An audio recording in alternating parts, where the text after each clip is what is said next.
Gaza പിടിച്ചെടുക്കാനും സൈനിക ഭരണം സ്ഥാപിക്കാനും ഫലസ്തീനികളെ പൂർണ്ണമായും നിയന്ത്രിക്കാനും ഇസ്രായേൽ തയ്യാറെടുക്കുകയാണ്. 3 സൈനിക നടപടികളാണ് ഇസ്രായേൽ പുറത്തെടുക്കാൻ പോകുന്നത്. പിന്നാലെ ട്രംപിന്റെ ഗസ പ്ലാനുമുണ്ട്. ഈ പദ്ധതിക്ക് സൈനികരും ആയുധവും ഒരുക്കാനായിരുന്നു ഇസ്രായേലിന് 1ാം ഘട്ട വെടിനിർത്തൽ. ഒരുങ്ങിയിറങ്ങിയ ഇസ്രായേലിന്റെ പുതിയ സൈനിക നേതൃത്വത്തെ തോൽപ്പിച്ച് ഗസ എന്ന കൊച്ചുതുരുത്തിനെ പിടിച്ചു നിർത്താൻ ഹമാസിന് ഇനി ശേഷിയുണ്ടോ? നോക്കാം. ദേശാന്തരത്തിലേക്ക് സ്വാഗതം.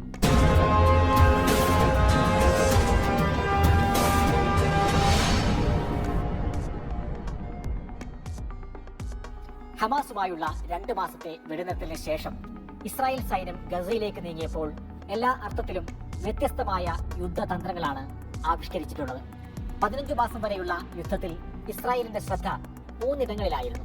1 വടക്കൻ ഗസ, 2 നെറ്റ്സരിം ഇടനാഴിയുടെ കിഴക്ക് ഭാഗം, 3 റഫ.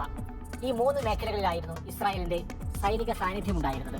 ഗസയെ പൂർണ്ണമായും പിടിച്ചെടുക്കുക എന്നത് മണ്ടത്തരമാണ് എന്നും നിരവധി ഇസ്രായേലി സൈനികരുടെ ജീവൻ അത് നഷ്ടപ്പെടുത്തും എന്നുമായിരുന്നു മുൻ സൈനിക നേതൃത്വം നെതന്യാഹുവിനെ അറിയിച്ചിരുന്നത്. ഇസ്രായേൽ പ്രതിരോധ മന്ത്രിയായിരുന്ന യോവ് ഗാലന്റ്, ഇസ്രായേൽ സൈന്യമായ IDFന്റെ മേധാവിയായിരുന്ന ഹെർസി ഹലേവി എന്നിവർ ഈ പദ്ധതിയെ ശക്തമായി എതിർത്തിരുന്നു. ഹമാസിനെ പൂർണ്ണമായും നശിപ്പിക്കാൻ കഴിയില്ല എന്നും ഇവർ നെതന്യാഹുവിനോട് നിരന്തരം പറഞ്ഞിരുന്നു. ഇസ്രായേലിന്റെ ആഭ്യന്തര സുരക്ഷാ വിഭാഗമായ ഷിൻബെറ്റിന്റെ തലവൻ റോണൻ ബാറൂഖ് ഇതേ നിലപാട് തന്നെയാണ് സ്വീകരിച്ചിരുന്നത്. അനന്തമായി യുദ്ധം ഇങ്ങനെ നീട്ടിക്കൊണ്ടുപോകുന്നതിനോട് മൂവർക്കും എതിർപ്പായിരുന്നു. പക്ഷേ പ്രധാനമന്ത്രി നെതന്യാഹുവിനെ സംബന്ധിച്ചിടത്തോളം യുദ്ധം അവസാനിപ്പിച്ചാൽ കസേര ഒഴിഞ്ഞ് അഴിമതി കേസിൽ വിചാരണ നേരിടേണ്ടി വരും. ഈ 3 സൈനിക നേതാക്കളെയും മാറ്റാനാണ് നെതന്യാഹു ശ്രമിച്ചത്. ആദ്യം പ്രതിരോധ മന്ത്രി യോവ് ഗാലന്റിനെ മാറ്റി ഇസ്രായേൽ കാറ്റ്സിനെ പുതിയ മന്ത്രിയായി നിയമിച്ചു. IDF മേധാവിയായിരുന്ന ഹെർസി ഹാലേവിക്ക് പകരം ഇയാൽ സമീറിനെ നിയോഗിച്ചിരിക്കുകയാണ്. ഷിൻബെറ്റ് മേധാവിയെ മാറ്റാനുള്ള തീരുമാനത്തിന് പക്ഷേ കോടതി തടയിട്ടു. ഏതായിരുന്നാലും പുതിയ സൈനിക മേധാവി ഇയാൽ സമീറാണ് ഗസയെ പിടിച്ചെടുത്ത് സൈനിക ഭരണം ഏർപ്പെടുത്താനുള്ള നീക്കത്തെ ഇപ്പോൾ നിയന്ത്രിക്കുന്നത്. 3 സൈനിക നടപടികളാണ് IDF ഗസയിൽ ചെയ്യുന്നത്. 1, ഹമാസിന്റെ ഗസയിലെ ഭരണ സംവിധാനത്തെ തകർക്കാനായി ഭരണ നേതൃത്വത്തിൽ ഉണ്ടായിരുന്ന ആളുകളെ തെരഞ്ഞു പിടിച്ച് കൊല്ലുക എന്നതാണ്.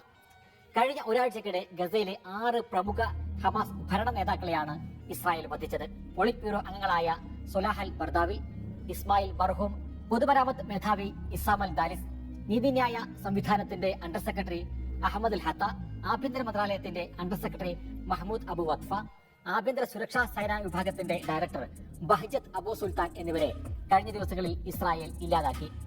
അടുത്ത ഘട്ടം ഗസയിലെ മാനുഷിക സഹായ വിതരണത്തിന്റെ നിയന്ത്രണം ഇസ്രായേൽ സേന ഏറ്റെടുക്കുക എന്നതാണ്. അതോടെ ഹമാസിന് ഒരു വസ്തുക്കളും കിട്ടുന്നില്ല എന്ന് ഉറപ്പാക്കാം എന്നാണ് ഇസ്രായേലിന്റെ കണക്കുകൂട്ടൽ. 3ാമത്തെ കാര്യം, ഹമാസ് പോരാളികളല്ല എന്നുറപ്പുള്ള സാധാരണ ജനങ്ങളെ പരിശോധിച്ച് ഉറപ്പുവരുത്തിയ ശേഷം മാത്രം പ്രത്യേക കേന്ദ്രത്തിലേക്ക് മാറ്റുക എന്നതാണ്.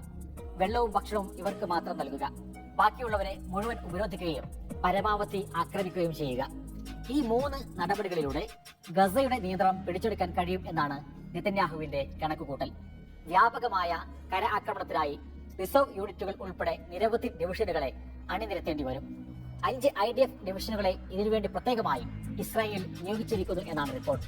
ട്രംപ് ഭരണകൂടത്തിന്റെ പൂർണ്ണ പിന്തുണ നെതന്യാഹുവിനുണ്ട് എന്നാണ് മനസ്സിലാക്കുന്നത്. നെതന്യാഹുവിന്റെ ഓഫീസിൽ നിന്ന് കൃത്യമായ വിവരങ്ങൾ റിപ്പോർട്ട് ചെയ്യുന്ന ഇസ്രായേലി മാധ്യമപ്രവർത്തകൻ അമിത് ചഗൽ തന്റെ വാരാന്ത്യ കോളത്തിൽ ഇത് വിശദീകരിക്കുന്നുണ്ട്. ട്രംപിന്റെ പിന്തുണയോടെയാണ് നെതന്യാഹു ഇപ്പോൾ കളി നിയമങ്ങൾ പൂർണ്ണമായും മാറ്റം വരുത്തുന്നത് എന്നാണ് അമിത് ചഗൽ എഴുതുന്നത്. നെതന്യാഹു സർക്കാരിലെ ഉന്നതർ വാഷിംഗ്ടണിലെത്തി ഈ പദ്ധതിയെക്കുറിച്ച് വിശദമായി ചർച്ച ചെയ്യുകയാണിപ്പോൾ.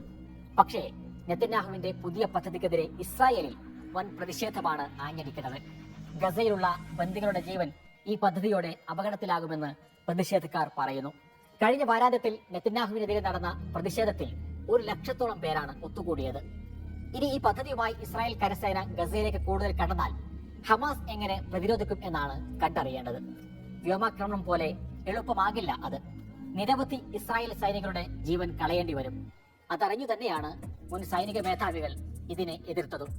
ഗസ പൂർണ്ണമായും പിടിച്ചെടുത്താൽ ഫലസ്തീനികളെ പുറത്താക്കി വിനോദ കേന്ദ്രമാക്കി മാറ്റുക എന്ന ലക്ഷ്യം നേടാമെന്ന് നെതന്യാഹുവിനൊപ്പം ട്രംപും കണക്കുകൂട്ടുന്നുണ്ട്. അതിനുള്ള പദ്ധതികളും അണിയറയിൽ ഒരുങ്ങുന്നു. ട്രംപിന്റെയും നെതന്യാഹുവിന്റെയും പദ്ധതിയാണോ അതോ ഹമാസിന്റെ ചെറുത്തുനിൽപ്പാണോ അതിജയിക്കുക?